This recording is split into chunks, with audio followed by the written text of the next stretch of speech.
안녕하세요. 꼬리의 발바닥입니다. 올해는 호랑이의 해입니다. 매년 연말 연시가 되면 그 해를 상징하는 동물들에 대한 기사와 관련 이벤트들이 많이 나오는데요. 그 중에서도 호랑이는 동화, 속담 속에도 자주 등장하기도 하고 또 우리나라를 상징하는 동물로 많은 사랑을 받고 있습니다. 하지만 우리는 호랑이에 대해 얼마나 알고 있을까요?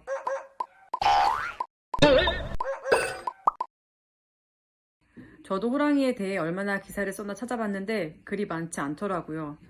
우리는 88 올림픽 때 호돌이, 2018년 평창 동계올림픽 수호랑 등 호랑이를 우리나라 상징 동물로 이용해 왔는데요.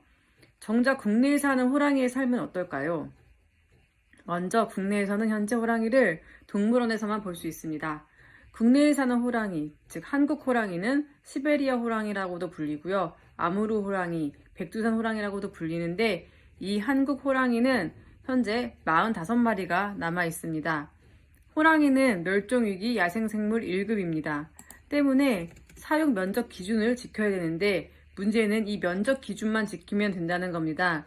그러니 실내 사육 공간에서도 버젓이 호랑이를 기르고 있는 것이고요.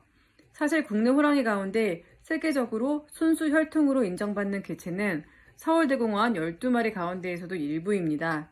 순수 혈통이라는 게 그 조상이 야생 호랑이를 증명하는 것으로 근친교배 등이 이뤄지지 않은 개체를 의미합니다. 하지만 국내 대부분의 호랑이는 혈통을 인정받지 못하는 개체들이고 예전보다 나아졌다고는 하지만 동물원들은 이 호랑이들을 교배시켜서 새끼를 낳게 하고 새끼일 때는 귀여우니까 홍보에 이용하다가 이 호랑이가 크면 공간이 제한되어 있으니 다른 동물원에 넘기는 관행이 반복되고 있습니다. 이를 단적으로 보여준 게 호랑이 크레인인데요. 크레인의 실상은 황윤 영화 감독의 다큐멘터리 작별을 통해 세상에 알려졌습니다.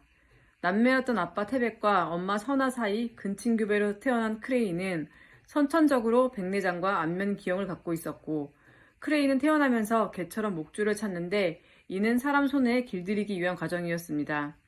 크레인은 강원 원주시 치악 드림랜드로 이동했다가 해당 동물원이 경영난으로 폐업하면서 문제가 알려졌고 시민들이 크레인을 도와달라고 서울시에 호소하면서 다시 서울대공원으로 돌아와 2017년 여생을 마쳤습니다. 서울대공원으로 돌아갔을 당시 크레인의 몸무게는 정상 수컷 호랑이의 절반 수준이었다고 하니 드림랜드의 생활이 얼마나 열악했는지 짐작하게 했습니다.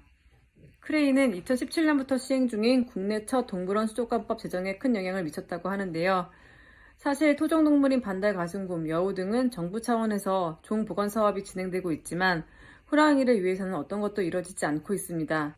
이양 서울대 수의대 교수가 이끄는 시민단체인 범보전기금이 러시아 극동지역에 사는 야생 한국 호랑이 보존을 위해 러시아 야생국립공원인 표범의 땅과 MOU를 맺고 연구 지원 등을 하고 있다고 하는데요.